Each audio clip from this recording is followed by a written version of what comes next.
Hi guys, today I just thought I'd review a game that not everyone will have heard of, a really fun and unique game for PlayStation 1 called No One Can Stop Mr. Domino.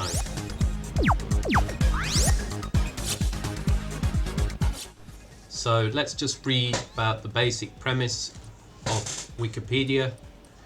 This game is a puzzle game developed by Art Dink and released for the PlayStation in 1998. The user controls one of 5 anthropomorphic dominoes, placing other dominoes in rows that will successfully topple while avoiding obstacles and working under a time limit. The game includes 6 stages: a casino, a grocery store, a family home, a local park, an amusement park, and a city. Each stage is set up like a racetrack, as the character will return to the starting point after each lap. The player can make as many laps as needed to clear a given stage. When the level is cleared, the player will proceed to the next stage. Once the stage starts, the character starts to run and will not stop running. To control the character's speed and where he runs, the player dictates movement with the D-pad. The characters that are not under the player's control will attempt to hinder the avatar's progress in such ways as throwing dice, turning on electrical wire, and making fruit appear out of nowhere, making the evasion of such obstacles a primary concern of the player. So yeah, you only have so many lives, and often in the game it's actually helpful to put your domino over a red cross, which is a medical square that will give you that life back.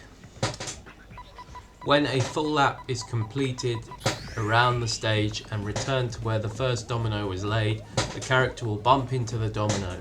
The dominoes will begin an effect of inertia, and the character will stand still while the dominoes are falling.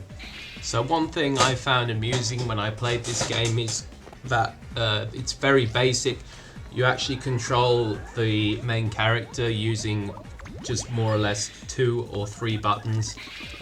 Most buttons on the D-pad actually just do the same thing, laying dominoes. And I find that kind of interesting because most games, there are obscure controls where you press different combinations. This one is a very simple game to control. The character, as I've mentioned, actually moves automatically, and so your reactions come into play here. But also strategy, because you may be able to pass a stage, but to get a high score on a stage means that the player has to employ clever strategies. The game is pretty easy to pick up. For a short time you will likely be going around not having a clue, and even thinking this is one of the worst platform games I've ever played, because if you don't realise the unusual dynamic in this game, it seems like an under average platform game where you're dodging potential hazards and enemies. However, the game is actually very unique and is mostly about puzzle, strategy, and problem solving for a reward in a fun computer graphic sequence involving the elements of each level, including, for example, on one mission you are in a family home and you have to set up the dominoes so that each family member is affected in one way or another. Such amusing things as seeing the father standing next to a TV as he gets hit by a spring-loaded punching glove. Very funny and zany.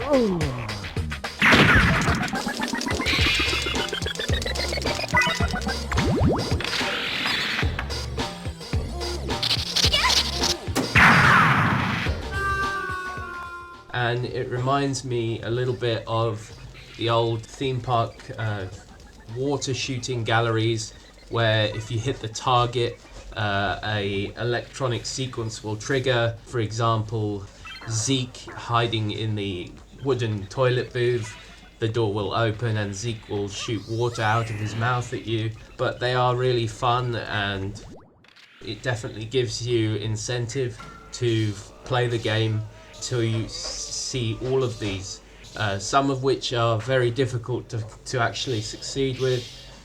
This game is not easy to complete and takes a lot of practice. However, if you're a skilled player, it isn't that big.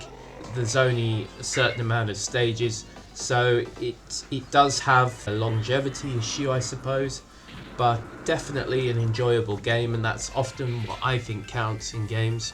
So yeah, just to reiterate, I think it has a feel of, let's say, a Parappa the Rapper game. You're rewarded for playing correctly. You get amusing and interesting computer graphic sequences. The sprites that are used remind me of the Final Fantasy VII game. And yeah, it's just kind of a cool and unique game. Definitely one of the coolest games on PlayStation 1 of the stranger sort of Japanese market that actually saw release over in the West as well.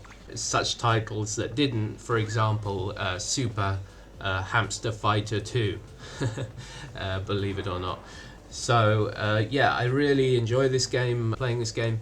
It's but definitely a fun game to play over a few weekends, and so I'm gonna score it as a 8 out of 10, and I would have said 7.5, but I've added another 0.5 just for originality, because that's something that's difficult in the games market, and I think they've really succeeded there. So yeah, a fun game to check out. If you've never played it, you could always have a look at it, and I will be leaving this review there on such a fun little game. And cheers guys, goodbye for now.